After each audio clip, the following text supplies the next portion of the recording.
काम चाहिँ हाम्रो के थियो भने नि कहाँ आउनेवाला थियो भने नि हामी चाहिँ नथुलामा हामी आइपुगिसकेको छौँ है र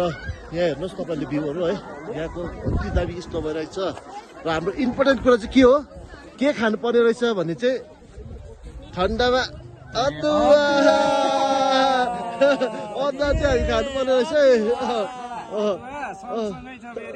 कपुर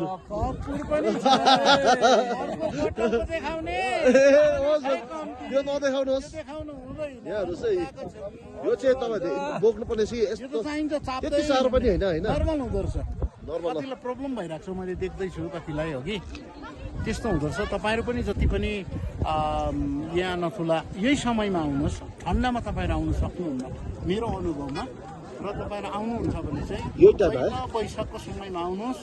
अदुवा सानो टुक्रा ल्याउनुहोस् अलिकति कपुर ल्याउनुहोस् तपाईँ चियापानी खानुहुन्छ अलिकति ब्रान्डी बोकेर आउनुहोस् बेसी होइन नि फेरि हिउँमा बल्ड्याङ होला कम्ती खाएर त्यो तपाईँहरूले त्यो ब्रिथिङ कन्ट्रोल गर्न सक्नुहुन्छ ए कस्तो लाग्यो अन्त यहाँ आइपुगेर तपाईँलाई एकदमै राम्रो भने नि स्वर्गीय आनन्द मैले जिन्दगीमा नदेखेको कुरा आज मैले देखेँ स्वर्गमा आएको जस्तो स्वर्ग त यही रहेछ त है हाम्रो है